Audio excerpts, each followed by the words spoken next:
तो किस बेटा कुछ याद है कि कौन सा रिएक्शन इसका पढ़ा था हमने?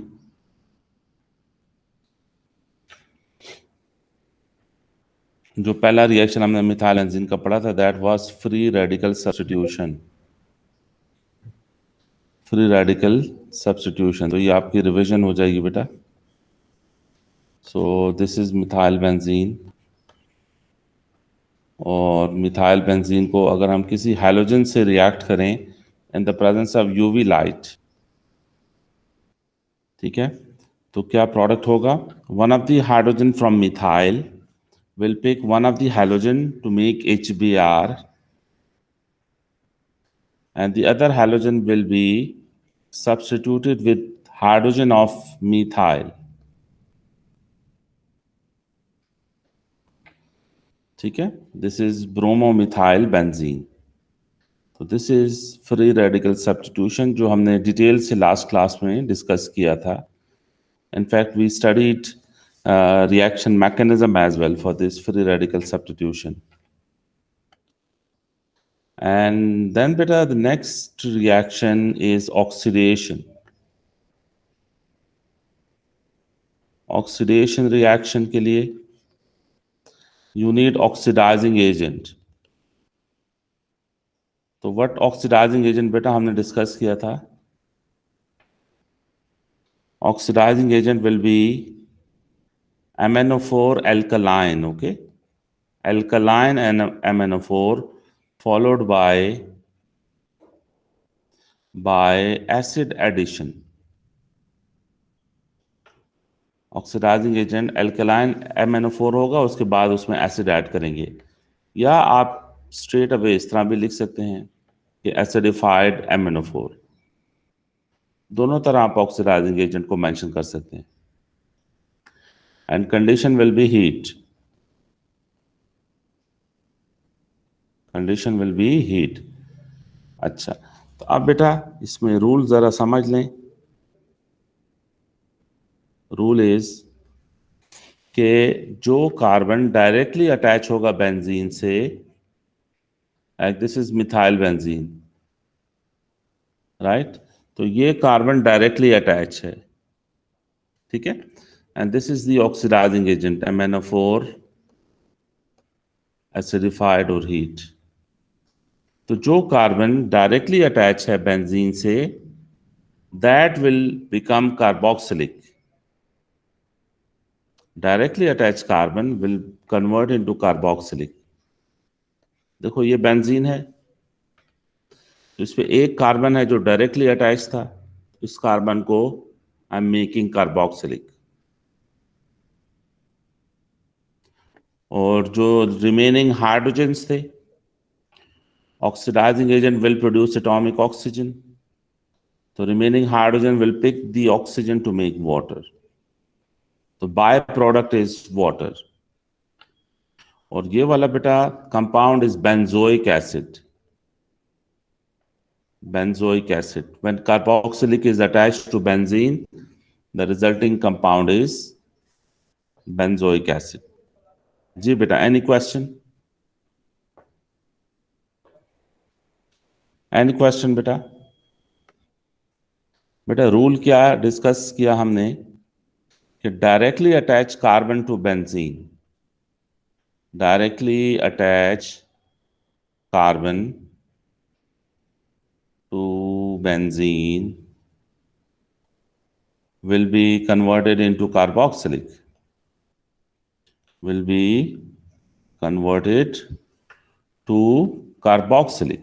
और जो कार्बन बेंजीन से अटैच होगा वो कार्बन कार्बोक्सिलिक में कन्वर्ट हो जाएगा, will be converted to carboxylic upon oxidation।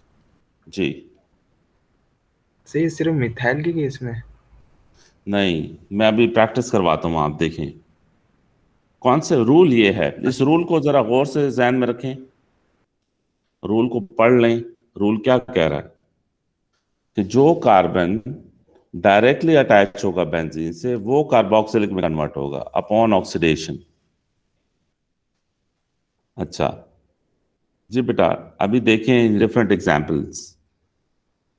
For example कि इथाइल बेंजीन अटैच है, ठीक है। For example this is ethyl benzene, CH2 and CH3, ठीक है। And this O is from oxidising agent, और ऑक्सीडाइजिंग एजेंट एल्कलाइन MnO4 ले रहा हूं मैं, एसिडिफाइड MnO4 भी ले सकें, फॉलोड बाय H+, ठीक है। ऑब्वियसली हीट भी करेंगे। अब रूल क्या डिस्कस किया कि जो कार्बन डायरेक्टली अटैच है बेंजीन से वो कार्बोक्सिलिक बनेगा। तो ये कार्बन है, ठीक है, जिसको मैंने पिंक कर दिया, ये पिंक कार्बन जो है ये डायरेक्टली अटैच है बेंजीन से। तो सिर्फ ये वाला कार्बन कार्बोक्सिलिक में कन्वर्ट होगा लाइक दिस, ये बन जाएगा बेंजोइक एसिड, ठीक है। अच्छा, जो दूसरा कार्बन था ना ये वाला जिसको मैंने रेड किया है, ये बेंजीन से नहीं है अटैच, तो इससे बनेगा कार्बन डाइऑक्साइड। जो कार्बन डायरेक्टली बेंजीन से अटैच है वो बनेगा कार्बोक्सिलिक, जो डायरेक्टली अटैच नहीं है उससे बना दे कार्बन डाइऑक्साइड। और जाहिर है हाइड्रोजन भी थे इथाइल में, तो उससे वाटर बनेगा। जी बेटा, now you can ask questions.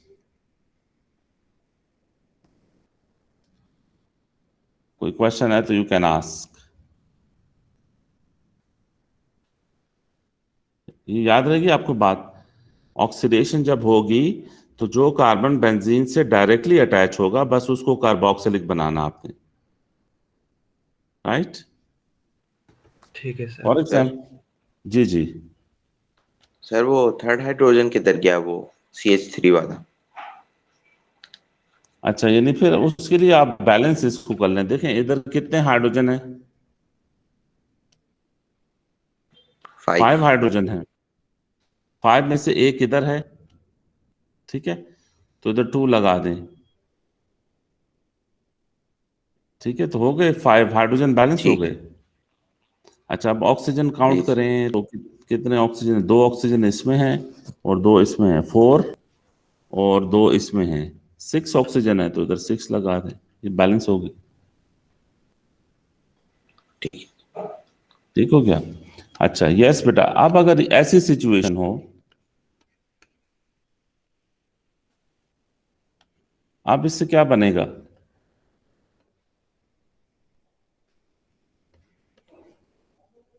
अब कितने कार्बन है जो डायरेक्टली डायरेक्टली अटैच हैं बेंजीन से। 2। 2 कार्बन है, ये कार्बन डायरेक्टली, ये CH3 है असल में, और ये भी CH3 है। 2 कार्बन है जो डायरेक्टली अटैच है बेंजीन से, तो अब 2 कार्बोक्सिलिक अटैच हो जाएंगे।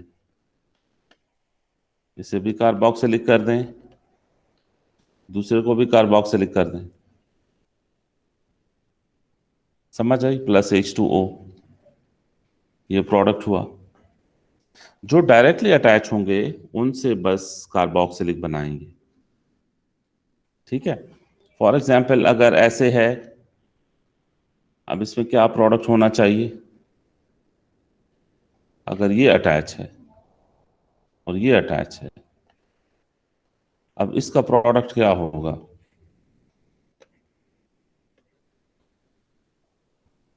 सर ऊपर वाला होगा लेकिन एक कार्बन बिल्कुल नीचे होगा। अच्छा, कार्बन डाइऑक्साइड कितने मोल बनेंगे, कितने मोल कार्बन डाइऑक्साइड के फॉर्म होंगे। 3। 3 मोल कार्बन डाइऑक्साइड बनेंगे, हाँ ठीक है, शाबाश। देखें इसमें पहले तो चेक करें जो कार्बन डायरेक्टली अटैच है, ये कार्बन डायरेक्टली अटैच है बेंजीन से, और दूसरा ये वाला कार्बन डायरेक्टली अटैच है बेंजीन से। तो बेंजीन से जो कार्बन अटैच है डायरेक्टली वो 2 हैं, ठीक है। एक कार्बोक्सिलिक इधर हो जाएगा और एक कार्बोक्सिलिक इधर हो जाएगा, ठीक है। और बाकी देखें जो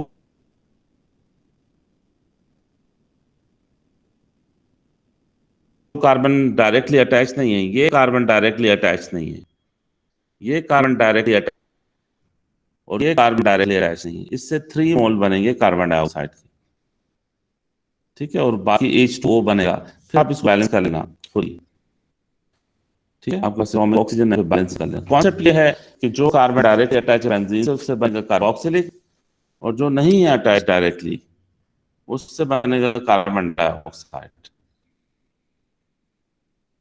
ठीक है। एनी कंफ्यूजन, किसी का कोई सवाल? नहीं ओके, चलें, ये हो गया। अच्छा, अब बेटा जो इसका थर्ड रिएक्शन है ना, वो थर्ड रिएक्शन को समझने के लिए पूरी तवज्जो से सुने बेटा। ये कॉन्सेप्ट पूरी तवज्जो से सुने। डायरेक्टिंग इफेक्ट,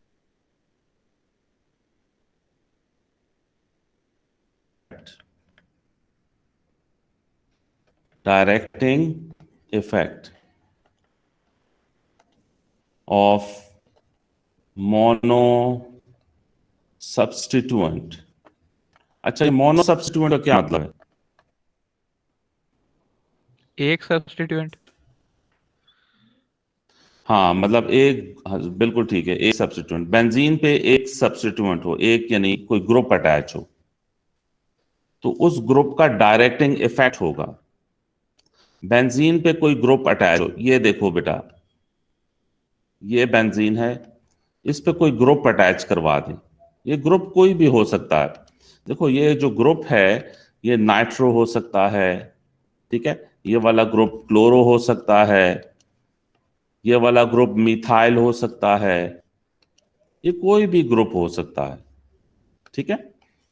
अच्छा, तो ये जो ग्रुप होगा जो अटैच होगा बेंजीन पे, ये मोनो सब्स्टिट्यूएंट कंसिडर होगा। मोनो सब्स्टिट्यूएंट का मतलब है ये पहला सब्स्टिट्यूएंट है जो बेंजीन पे आया है। ये बात समझ में आ गई बेटा सबको? ये बेंजीन पे ये जो जी है, जी मोनो सब्स्टिट्यूएंट है, पहला सब्स्टिट्यूएंट है जो इस पे अटैच है।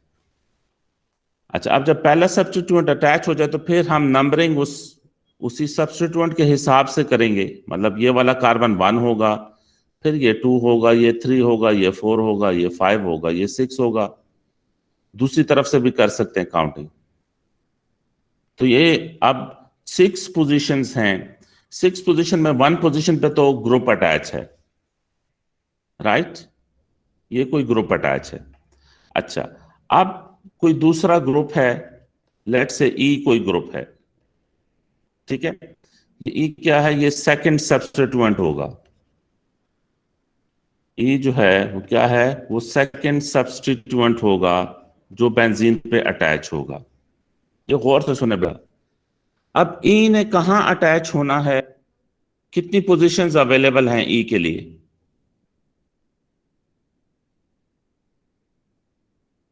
अच्छा, सर 2। ई कहां अटैच हो सकता है? 5 सर पोजीशन। 6th पे या 2nd पे? ई 5, ई के लिए 5 पोजीशन है, 2 है, 3 है, 4 है, 5 है और 6 है। एक मिनट, 1 नहीं अटैच हो सकता है। तो 1 को छोड़ के 5 पोजीशन हैं, 5 पोजीशन अवेलेबल हैं। ई ने कहां अटैच होना है इसका फैसला जी करेगा। पहला सब्स्टिट्यूएंट डिसाइड करेगा कि दूसरे सब्स्टिट्यूएंट ने कहां अटैच होना है, राइट। बेटा मेरी आवाज सही आ रही है सबको?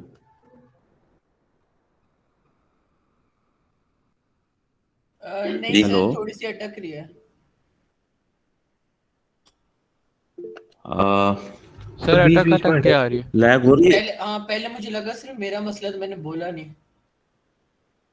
अच्छा अच्छा, थोड़ी सी अब लैग हो रही देखें, अब आ रही है? है, अब ठीक हो रही है। अब हो रही है? अब अब आ ठीक रही है है सर, आवाज? अब बिल्कुल सही है। मैं रिपीट करूं? ये पता नहीं, नहीं नेट सर, मेरा इधर समझ आ गया वैसे। ओके।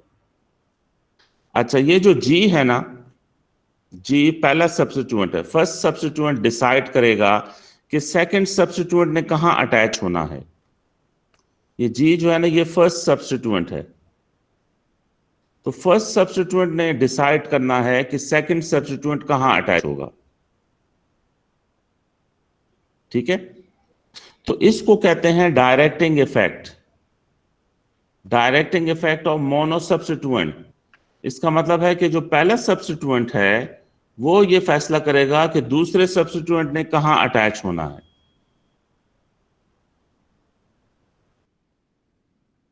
राइट? तो जो पहला सब्स्टिट्यूएंट है वो दूसरे सब्स्टिट्यूएंट को या तो सेकंड पोजीशन पे या फोर्थ पोजीशन पे गाइड करेगा, डायरेक्ट करेगा। तो अगर पहला सब्स्टिट्यूएंट दूसरे सब्स्टिट्यूएंट को 2 या 4 पोजीशन पे डायरेक्ट कर रहा है तो फिर हम बोलेंगे कि ये जो G है इज 2-4 डायरेक्टिंग ग्रुप।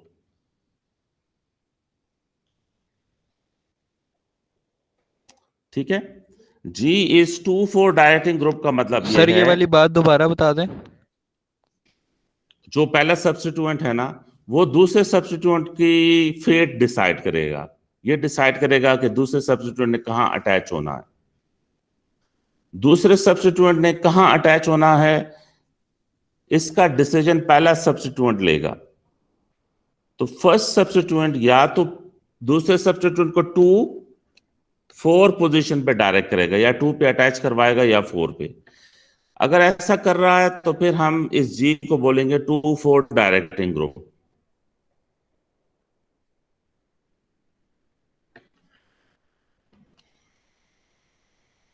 सही हो गया सर। राइट बेटा? आवाज सर ये 2 और 4 के अलावा कहीं और में डायरेक्ट कर सकता है ना? का इशू है मेरी? साउंड मेरी ठीक आ रही है बेटा? सर अटक रही है बहुत।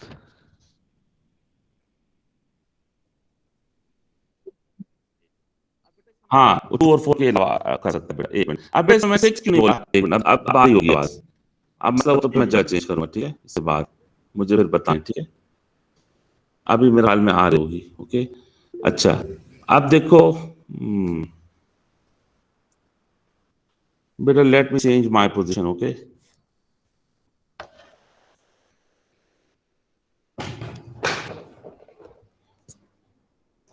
ये मैंने अपनी पोजीशन चेंज की है, होपफुली फर्क होगा यहाँ।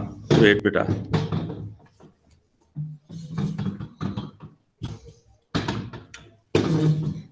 ओके अच्छा। तो अब बेटा इसमें ये जो 2 पोजीशन है ना, तो यही स्टेटस 6 पोजीशन का भी है। अगर आप दूसरी तरफ से काउंटिंग करें तो ये 6 जो है 2 कंसिडर होगा। ठीक है, तो पहला सब्स्टिट्यूएंट 2-4 डायरेक्टिंग ग्रुप हो सकता है या और सर 2-4 3-5 हो सकता है। हाँ, 3 भी हो सकता है। अभी मैं बताता हूं। पहला सब्स्टिट्यूएंट 2-4 हो सकता है। 2-4 का मतलब है या ये दूसरे सब्स्टिट्यूएंट को 2 पे या 4 पे अटैच करवाएगा। ठीक है, और या तो, और फिर दूसरी सिचुएशन ये है कि वेट, दूसरी सिचुएशन बेटा ये है कि ये जो G है, वंस अगेन ये पोजीशंस लिखिए 1 2 3 4 5 6, और ये सेकंड सब्स्टिट्यूएंट है। तो G, दूसरी सिचुएशन ये है कि G इसको थर्ड पोजीशन पे डायरेक्ट करे, और ये जो 5 है ना, ये भी असल में थर्ड पोजीशन है अगर दूसरी तरफ से काउंटिंग करें। तो अब इस केस में G is 3 directing group. G is sir तो कैसे 3। पता लगता है कि ये 3 डायरेक्टेड है या फिर 2 और 4 डायरेक्टिंग हाँ, है? इसके लिए डेटा बुकलेट को देखना पड़ेगा। डेटा बुकलेट अभी मैं समझा देता हूं आपको। Sir different functional groups different करती हैं डायरेक्ट? जी जी, डिफरेंट फंक्शन ग्रुप्स डिफरेंट करती हैं। ये आपको समझ आए, या तो 3 डायरेक्टिंग ग्रुप होगा या 2-4 डायरेक्टिंग ग्रुप होगा। बेटा इधर देखो, या 2-4 डायरेक्टिंग ग्रुप होगा। पहला सब्स्टिट्यूएंट अगर 2-4 है तो फिर दूसरा सब्स्टिट्यूएंट या 2 पे या 4 पे अटैच होगा। ठीक है, और पहला सब्स्टिट्यूएंट अगर 3 डायरेक्टिंग ग्रुप है तो फिर दूसरा सब्स्टिट्यूएंट 3 पोजीशन पे अटैच होगा। ये जो 5 आपको 5 नजर आ रहा है ना, ये भी असल में 3 है, दूसरी तरफ से काउंटिंग करें तो ये 3 बनेगा। जी बेटा, यस, कोई क्वेश्चन हो करना चाह रहा है? सर वो बस हो गया, क्लियर हो गया। अच्छा, यस। अच्छा, अब पहले मैं आपको जरा ये बता दूं अपनी तरफ से, फिर मैं आपको डेटा बुकलेट में लेके जाता हूं, ठीक है बेटा? ये है मिथाइल, ठीक है, और ये है नाइट्रो। एक नाइट्रो बेंजीन है, एक मिथाइल बेंजीन है। अच्छा, मैं आपको बता रहा हूं, ये जो मिथाइल है ये 2,4 डायरेक्टिंग ग्रुप है। ये बस मैंने आपको बता दिया, ठीक है। और जो नाइट्रो है ये 3 डायरेक्टिंग ग्रुप है। ठीक हो गया? अच्छा, ये इंफॉर्मेशन अगर आपको पता हो कि 2,4 ऊपर वाला है और नीचे वाला 3 डायरेक्टिंग ग्रुप है, और इसका रिएक्शन मैं करवा रहा हूं Cl2 से, और कैटलिस्ट है AlCl3 और हीट।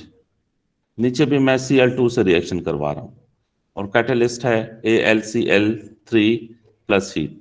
अच्छा, ऊपर से कैसे प्रोडक्ट बनेगा? ऊपर 2,4 डायरेक्टिंग ग्रुप है तो 1, 2, 3 एंड 4, ये 2 और ये 4, ये पोजीशंस हैं। तो आपके पास मिथाइल तो 1 पे अटैच रहेगा और क्लोरो एसिड 2 पोजीशन पे बनेगा, लेकिन आपके पास ये भी बनेगा, क्लोरो 4th पोजीशन पे भी अटैच होगा, ठीक है? तो यानी आइसोमेरिक प्रोडक्ट बनेंगे। जो प्रोडक्ट बनेंगे आपके पास वो क्या होंगे? आइसोमेरिक। सर दोनों की आइस- कॉन्सेंट्रेशन सेम होगी या फिर डिफरेंट? दोनों का 50-50% चांस होगा, दोनों पोजीशंस 50-50% प्रोबेबिलिटी में। नहीं नहीं, 50-50 में नहीं होगी। देखो, ये जो क्लोरो है वो इधर भी अटैच होगा, हो सकता है। ये जो 6th पोजीशन है ये असल में 2 बन जाएगी। ये दोनों प्रोडक्ट 2:1 में बनेंगे, समझ आएगी? क्योंकि देखो, अगर इधर अटैच हो या इधर अटैच हो, दोनों सिचुएशन में ये सेकंड पोजीशन कंसिडर होगी। तो ये सेकंड वाली पोजीशन 2 है और 4th वाली पोजीशन 1 है, तो जो प्रोडक्ट बनेगा वो 2:1 में बनेगा, राइट? और प्लस बाय प्रोडक्ट HCl बनेगा। फिर इसको हम बैलेंस कर लें अकॉर्डिंगली। यस बेटा, क्वेश्चन? Any question?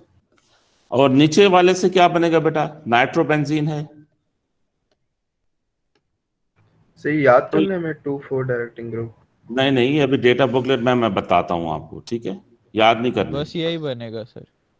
यही बनेगा। यस, अगर मैं इसको इधर 5 पे लग, ये 3 है और ये 5 ना, तो अगर मैं इसको 5 पे लगाऊं तो असल में फिर ये 5 नहीं कंसिडर होगा, ये 3 ही है, क्योंकि अब नंबरिंग आप इस तरफ से करोगे।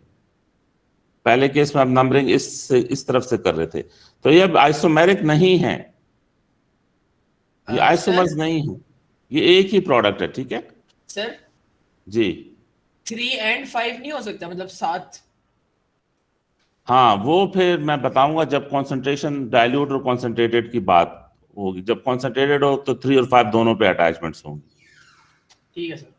ठीक है? उस पे मैं तो पहले मैं आपको डेटा बुकलेट पे जरा समझा दूं ना। Let me open the data booklet, ठीक है? एक minute, chemistry data booklet.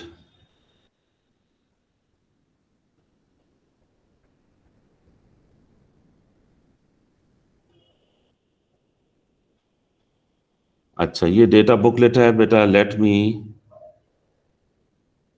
Share the entire screen.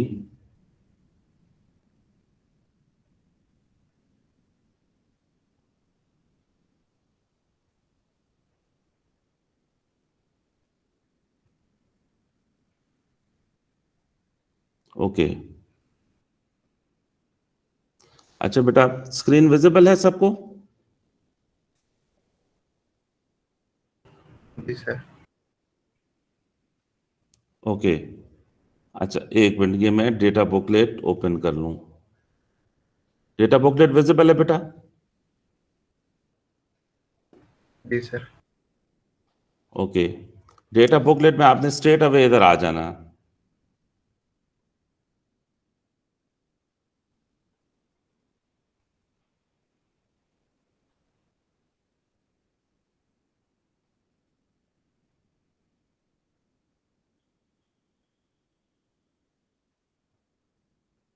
ये देखें, इसको रीड करें। The position of incoming group Y, ठीक है, is determined by the nature of group X। अब इसमें देखें, X वो ग्रुप है जो पहले से अटैच है। एक मिनट बेटा, इसको मैं लिख नहीं सकता, वेट मैं आपको डेटा बुकलेट शेयर करता हूं।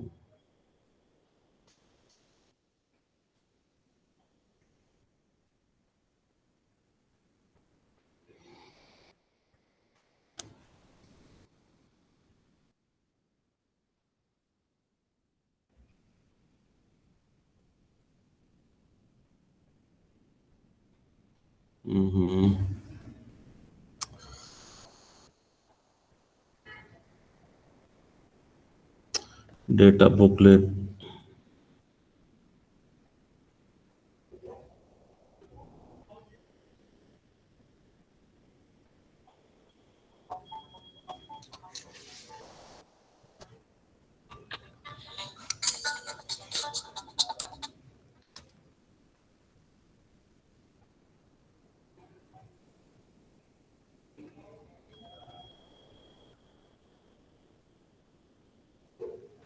सर ये टॉप पे जो है।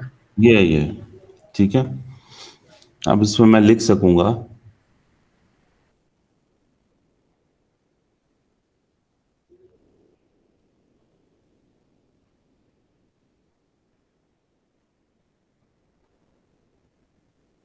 अच्छा बेटा ये है डेटा बुकलेट, ठीक है ना। इसको देखें, हेडिंग क्या है? आर्टिकल 9 है इसमें, the orientating effect of group in aromatic substitution. Aromatic benzene के लिए यूज होता है, ठीक है। एरोमेटिक सब्स्टिट्यूशन मतलब बेंजीन के जो सब्स्टिट्यूशन रिएक्शंस हैं उसके लिए ये एक्स मोनो सब्स्टिट्यूएंट है, ठीक है। तो जो 2 या 4 डायरेक्टिंग ग्रुप्स हैं वो ये वाले हैं नीचे, ये 2-4 डायरेक्टिंग ग्रुप्स हैं, ठीक है। और जो 3 डायरेक्टिंग ग्रुप्स हैं वो ये वाले हैं, राइट साइड वाले, जो 3 पोजीशन पे अटैच करवाएंगे वो ये ग्रुप्स हैं, ठीक है। अच्छा, इसमें मैं आपको एक बात बताऊं कि जो 2-4 डायरेक्टिंग ग्रुप्स हैं ना, उनमें आप देखोगे कि लोन पेयर होगा, हैव लोन इलेक्ट्रॉन पेयर। मिसाल के तौर पे देखो, इस नाइट्रोजन पे लोन पेयर है कि नहीं? इस नाइट्रोजन पे देखो लोन पेयर है, इस नाइट्रोजन पे लोन पेयर है। इस ग्रुप की बेटा आपको समझ आई? NHR, NHR will be like this. ये बेंजीन है, उस पे N है, N की एक अटैचमेंट H से है और दूसरी अटैचमेंट R से है। तो R कोई भी मिथाइल, इथाइल, प्रोपाइल हो सकता है। तो इस नाइट्रोजन पे लोन पेयर है, ठीक है सर जी। इसमें इसने 2 और 4 और 3 पोजीशन वालों को अलग तो दिखा दिया है, क्या कहते हैं ये ग्रुप्स जो है, लेकिन हाँ। वो सिर्फ एक्स ग्रुप्स की बात कर रहा है। तो उन एक्स पर जो वाई अटैच होंगे वो दूसरे ग्रुप्स के हो सकते हैं, जैसे 2-4 पे हाँ 3 वाई कोई भी हो सकता है, इररेस्पेक्टिव। वाई को हमने डेटा बुकलेट में नहीं चेक करना। वाई के लिए ये जरूरी है कि वाई पे पॉजिटिव चार्ज हो, वाई पे पॉजिटिव चार्ज होना चाहिए, यानी वाई को इलेक्ट्रोफाइल होना चाहिए।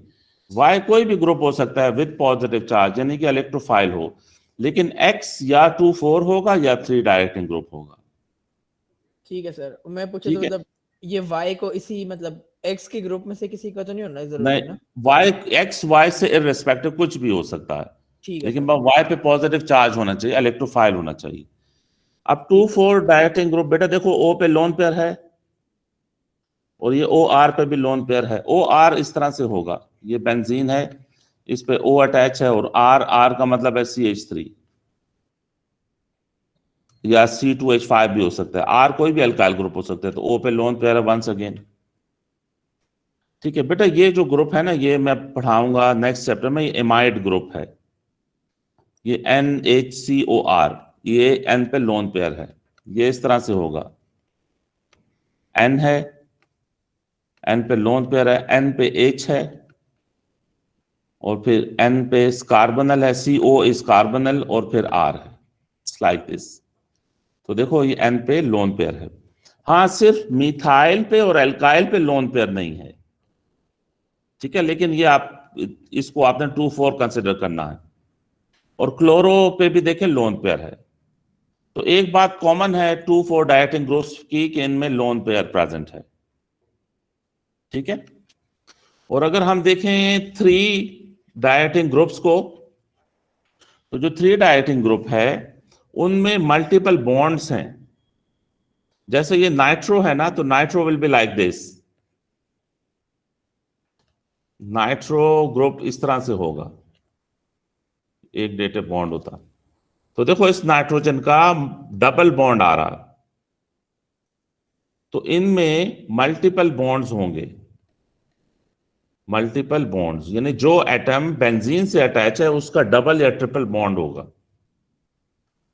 ठीक है। NH3 का मल्टीपल बॉन्ड नहीं है, लेकिन बाकी आप देखोगे, नाइट्रो का मैंने दिखा दिया, CN में भी मल्टीपल बॉन्ड प्रेजेंट है, देखो C ट्रिपल बॉन्ड N, तो जो एटम बेंजीन से अटैच उसका ट्रिपल बॉन्ड है, ठीक है। फिर ये जो है ना CHO, ये एल्डिहाइड है, फिर ये COR, ये कीटोन है। तो एल्डिहाइड कीटोन के कार्बन का भी मल्टीपल बॉन्ड होता है, ये देखो, ये इस कार्बन, जो कार्बन बेंजीन से अटैच उसका मल्टीपल बॉन्ड है। अगला ग्रुप कार्बोक्सिलिक है और फिर एस्टर है, तो कार्बोक्सिलिक और एस्टर के कार्बन में भी मल्टीपल बॉन्ड होता है। समझ आ रही है बेटा? तो 3-5 डायरेक्टिंग ग्रुप, 3 डायरेक्टिंग ग्रुप और 2-4 डायरेक्टिंग ग्रुप आपने डेटा बुकलेट से सेलेक्ट करना। जी, एनी क्वेश्चन? नहीं सर। अच्छा, वापस हम आए इस अपने कॉन्सेप्ट की तरफ। तो देखो हम मिथाइल बेंजीन सर? पढ़ रहे थे। जी जी, सर वैसे अगर क्वेश्चन में कोई और इनमें से कोई और हो फंक्शनल ग्रुप तो क्या करेंगे, नो रिएक्शन लिख देंगे? अगर डेटा बुक यानी ऐसा ग्रुप अटैच हो जो डेटा बुकलेट में नहीं है, ये पूछ रहे हो? जी सर। हाँ, तो फिर ये कॉन्सेप्ट मैं इसीलिए बता रहा हूँ ना, अगर इनके अलावा कहीं पूछ लें तो फिर ये कॉन्सेप्ट यूज करो। देखो, जो 2,4 डायरेक्टिंग ग्रुप है उसमें लोन पेयर प्रेजेंट होगा उस एटम में जो कि बेंजीन से अटैच है। ये लेफ्ट साइड पे आप देखो ना, इस नाइट्रोजन का लोन पेयर है, इस ऑक्सीजन का लोन पेयर है, इस नाइट्रोजन का लोन पेयर है।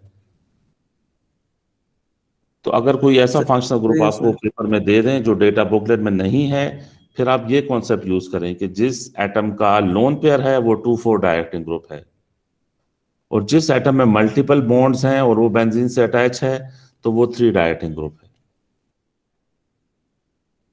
जी, और कोई क्वेश्चन?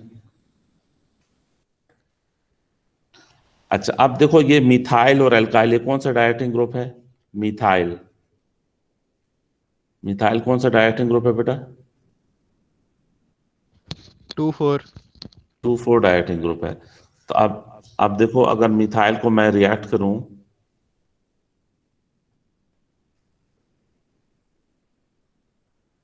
अगर ये मिथाइल है, ठीक है, ये मिथाइल बेंजीन है, और इसको मैं डाइल्यूट नाइट्रिक एसिड से रिएक्ट करूं, डाइल्यूट HNO3 से, और सल्फ्यूरिक एसिड कैटलिस्ट हो, H2SO4 कैटलिस्ट हो और हीट हो, और इसी मिथाइल बेंजीन को मैं कॉन्सेंट्रेटेड सल्फ्यूरिक नाइट्रिक एसिड से रिएक्ट करूं, और सल्फ्यूरिक एसिड कैटलिस्ट है और हीट है, क्या फर्क होगा? अब ये तो हमने पढ़ लिया ना ऊपर के, जो मिथाइल है वो 2,4 डायरेक्टिंग ग्रुप है, ठीक है। तब डाइल्यूट और कॉन्सेंट्रेटेड की वजह से क्या होगा? डाइल्यूट की वजह से सिर्फ एक ग्रुप अटैच होगा। देखो, या तो ये 2 पे अटैच होगा, नाइट्रिक एसिड की वजह से नाइट्रो ग्रुप अटैच होता है, नाइट्रिक एसिड की वजह से नाइट्रो ग्रुप अटैच होगा। तो ये नाइट्रो या तो 2 पे अटैच होगा, या नाइट्रो किस पे अटैच होगा, 4 पे अटैच होगा, बाय प्रोडक्ट वाटर होगा, और ये आइसोमेरिक प्रोडक्ट बनेंगे। ठीक है, लेकिन कॉन्सेंट्रेटेड नाइट्रिक एसिड के केस में क्या होगा? कॉन्सेंट्रेटेड नाइट्रिक एसिड के केस में क्या होगा बेटा? दोनों पे अटैच हो जाएंगे। हाँ, 2 पे भी नाइट्रो अटैच होगा, 4 पे भी नाइट्रो अटैच होगा, और 6 पे भी नाइट्रो अटैच होगा।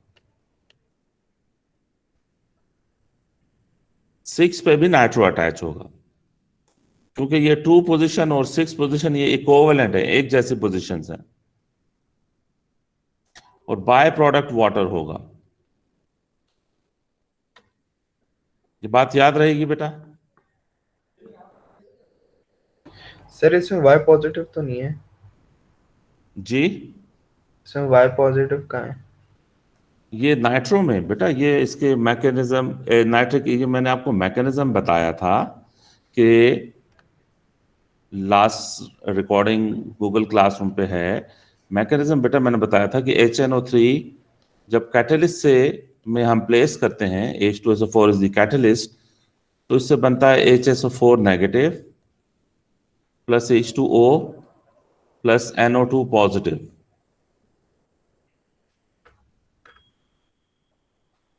याद है मैकेनिज्म वाली डिस्कशन फ्राइडे को हमने की थी। और फिर ये मिथाइल बेंजीन है, तो क्या होगा, ये नाइट्रो है, तो 6 पाई इलेक्ट्रॉन्स में से 2 पाई इलेक्ट्रॉन अटैक करेंगे नाइट्रो ग्रुप पे, तो ये होगा स्टेप 1। और फिर अब चूंकि मिथाइल 2,4 डायरेक्टिंग ग्रुप है, ये रिंग रप्चर हो जाएगा, दिस इज मिथाइल, तो ये या 2 पे अटैच होगा नाइट्रो या 4 पे अटैच होगा। ये स्टेप 1 है। और स्टेप 2 में कार्बन हाइड्रोजन बॉन्ड ब्रेक होगा, ये 2 इलेक्ट्रॉन वापस आएंगे, और ये स्टेप 2 होगा। एंड व्हाट विल हैपन, ये मिथाइल है और ये नाइट्रो इधर अटैच हो जाएगा, प्लस H+ बनेगा। और सेम आप इस नाइट्रो को 4th पोजीशन पे भी अटैच करवा सकते हो। ये फ्राइडे वाले लेसन में मैंने मैकेनिज्म करवाया था। ठीक है सर, याद आ गया। याद आ गया? ओके, जी सर। यस बेटा, एनी क्वेश्चन? ये देखो, अगर ये ऐसे हो, बस ये लास्ट रिएक्शन है हमारा कि ये मिथाइल बेंजीन है, और आपके पास अगर क्लोरीन लिमिटेड हो, ठीक है, AlCl3, और दूसरे केस में अगर क्लोरीन एक्सेस में हो, तो क्या फर्क होगा प्रोडक्ट्स में? एक्सेस में क्लोरीन हो, AlCl3, सर यही कि एक में एक जगह लगेगा, एक में दोनों जगह लगेगा। हाँ, मिथाइल चूंकि 2,4 डायरेक्टिंग ग्रुप है ना, तो ये 2 पोजीशन पे क्लोरो लगेगा, और 4th वाला भी बनेगा, आइसोमेरिक प्रोडक्ट बनेंगे, या 2 पे लगेगा या 4 पे, आइसोमेरिक बाय प्रोडक्ट HCl होगा। लेकिन जब एक्सेस में क्लोरीन होगा तो 2, 4, 6 तीनों पे अटैचमेंट होगी, 2 पे भी अटैच होगा, 4 पे भी अटैच होगा, 6 पे भी अटैच होगा, और HCl बाय प्रोडक्ट होगी। ठीक है, तो सर पे एक जी साथ जी अटैच होगा? जी जी, एक साथ ही अटैच होगा, यस, एक सिंगल स्टेप में अटैचमेंट होगी। ठीक है, तो ठीक बेटा है। ये मिथाइल बेंजीन भी खत्म हो गया। हम नेक्स्ट क्लास में फिनोल स्टडी करेंगे, और फिनोल के पे ये चैप्टर खत्म होगा। ठीक और है, उसके बाद टेक्निक्स? नहीं, उसके बाद ऑर्गेनिक नाइट्रोजन कंपाउंड्स हैं, और